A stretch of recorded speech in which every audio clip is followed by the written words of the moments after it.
प्रभाग क्रमांक 1 मधून पहिल्यांदाच तुम्हाला MIMने उमेदवारी दिली. एक सर्वसामान्य कार्यकर्त्यांनी साठी MIMने न्याय केला. काय सांगाल त्याबद्दल? सर्वप्रथम मी MIM पक्षाचे आमचे राष्ट्रीय अध्यक्ष बॅरिस्टर असदुद्दीन ओवैसी साहेब, महाराष्ट्राचे प्रदेश अध्यक्ष इम्तियाज जलील साहेब आणि माझे तमाम जे सर्व नेते मंडळी आहे MIMचे औरंगाबादमधले, त्यांचे सर्वांचे मी मनापासून काय म्हणून आभार. स्कूल भैया, तुम्ही प्रभाग 1 क्रमांक मधून MIMने तुम्हाला तिकीट दिलं, एक सर्वसामान्य कार्यकर्त्याला न्याय दिला. काय भावना आहे तुमची?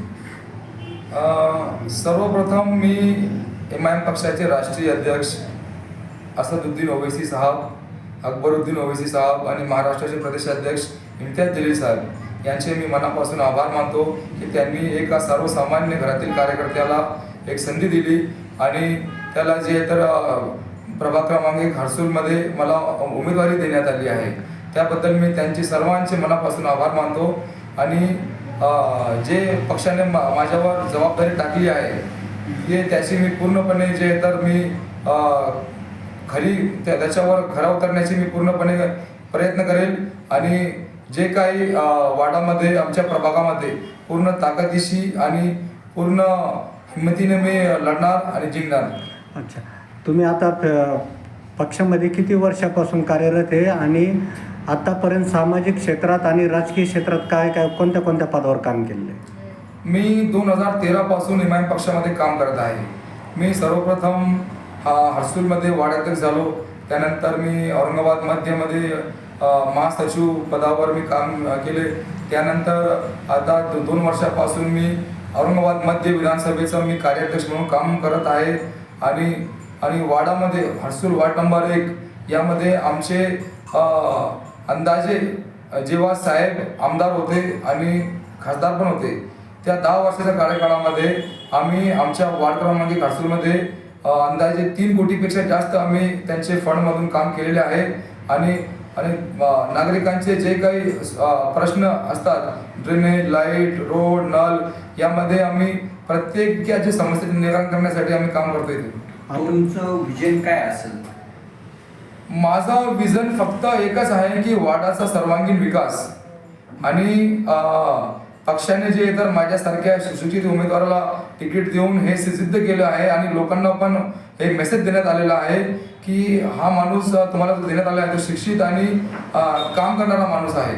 तर मी पूर्ण प्रभागमध्ये आमच्या प्रभागामध्ये हर्सूल, भगतसिंग नगर, बेरीबाग, सैदा colony, Ekta Nagar, Jahangir colony, Ambar hill, चेतना नगर हे पूर्ण वार्ड आमच्या एरिया आमचे प्रभागामध्ये येतात. याच्यामुळे सर्वांगीण विकासासाठी मी पूर्णपणे ताकदीनिशीने काम करणार आहे. आणि सर्वात महत्त्वाचं म्हणजे आमच्या इथे हर्सूलमध्ये जकार नाक्याच्या जवळ महानगरपालिकेने जे तर त्यांच्या नाकर्तेपणामुळे आमच्याकडे कचरा प्लांट आणून टाकलेला आहे. तो सर्वप्रथम मी त्या कचरा प्लांटला कॉर्पोरेशनमध्ये गेल्यावर JBमध्ये त्याच्या विरोधात मी प्रस्ताव दाखल करणार आहे आणि हा कचरा प्लांट शहराच्या बाहेर कसा टाकता येईल याची आम्ही पूर्ण जे तर याच्यावर काम करणार आहोत. नाही, आता तुम्ही फिरत असताना बऱ्याच समस्या जाणवल्यात, तर त्याच्यातला एक महत्त्वाचा मुद्दा, महापालिकेने रस्ता रुंदीकरणाच्या नावाखाली अनेक घरं पाडलीत. काही धार्मिक स्थळाला पण धक्का लावण्याचा प्रयत्न केला. तर याच्याकडं तुम्ही कसं बघता आणि त्याच्यावर काय सोल्युशन आहे तुमच्याकडं? एक बघा, हे विकास काम आहे आणि लोकांचे पण ते म्हणणं काही चुकीचं नाही आहे की तुम्ही पहिले मोबदला द्या, रस्ता तुम्ही तयार करा, सर्व काही करा, फक्त तुम्ही काय करा, पहिले मोबदला, योग्य मोबदला द्या. आमचं पण अशी गावकऱ्यांची सर्वांची ही मागणी आहे की तुम्ही जे बाजारभावाप्रमाणे 5 पट मोबदला द्यायला पाहिजे आणि त्यानंतर तुम्ही जे तर ते भूमी संपादन तुम्ही जे तर करू शकता. परंतु काय आहे की म्युन्सिपल कमिशनर जे आहेत आपले, ते कधी एक बोलतात, कधी दुसरं बोलतात, कधी संतोष बावळे तर ते तिसरंच बोलतात. याच्यामुळे काय लोकांचा विश्वास राहिला नाही आता त्यांच्यावर. आता त्यांची गरज पण पडणार नाही आहे, कारण की आता नगरसेवक आम्ही सर्व JBमध्ये जाणार आणि त्यांना जे ऑर्डर करतील, आम्ही जे सूचना करतील तेच त्यांना पालन करणं त्यांना भाग्य पडेल. आता नाही, आता तुम्ही वार्डामध्ये फिरत असताना लोकांशी बोलतात, काय गांभीर्याने कोणता प्रश्न समोर आलेला आहे? सर्वात ज्वलंत प्रश्न, सर्वात गंभीर प्रश्न आमच्याकडे फक्त हाच आहे की कचरा प्लांट. ते कचरा प्लांटमधून एवढी दुर्गंधी निघते रोज संध्याकाळी आणि बस सकाळच्या वेळेस. लोक इथे पूर्ण परेशान झालेले आहेत ते दुर्गंध वासामुळे. आम्ही दररोज त्यांच्याकडे तक्रार करत असतो की हे कमीत कमी वास तर कमी करा, तर ते त्याच्यावर त्याचं सुद्धा काही काम नाही कॉर्पोरेशनचं.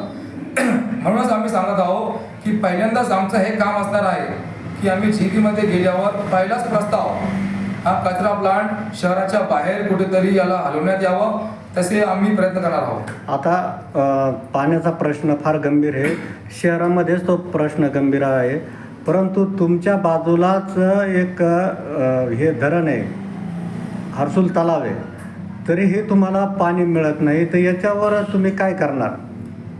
हे काय आहे, पूर्ण कॉर्पोरेशनचं फेल्युअर आहे. लोकांना 10 दिवसानंतर पाणी भेटत आहे आणि आमच्या वाडामध्ये, हर्सुलमध्ये वाडामध्ये फक्त 10% लोकांकडे नळ कनेक्शन आहे. बाकी 90% लोकांकडे नळ कनेक्शन नाही आहे. फक्त ते लाईन टाकून घेतलेली आहे, ते खाली पडलेली आहे. कारण काय की तिथे आमच्याकडे पाण्याच्या टाकीचे काम चालू आहे 2 वर्षापासून. 2 वर्षापासून ते पाण्याच्या टाकीचे अजूनपर्यंत कॉलम पण उभे पण राहिले नाही. तर ते आम्ही सतत त्यांना पाठपुरावा करत आहोत, परंतु काय ते लोक काही मनावर घेत नाहीये. याच्या विरोधात आम्ही त्यांना आता लास्टचं अल्टिमेटम दिलेलं आहे. तुम्ही जर का काम फास्ट केलं नाही तर आम्ही मोठं आंदोलन उभारणार आहोत. तर काय आव्हान करा सांगतो मी मतदारांना हेच आवाहन करतो की तुम्हाला जे योग्य उमेदवार वाटत आहे त्याला तुम्ही मतदान करा. जसे की मी माझ्यावर माझ्या पक्षाने एक जबाबदारी दिली आहे, कारण की मी एक सुशिक्षित आणि काम करणारा माणूस आहे. आता हे पूर्ण वाडातील प्रभागातील जनतेवर अवलंबून आहे की त्यांनी जे तर मला जे तर भरपूर मतांनी निवडून द्यावे, असंच मी त्यांना आवाहन करणार आहे. आपलं नाव? माझं नाव अझर अय्यूब पठाण. मी प्रभाग क्रमांक 1 हर्सुलमध्ये MI पक्षाचा अधिकृत उमेदवार आहे.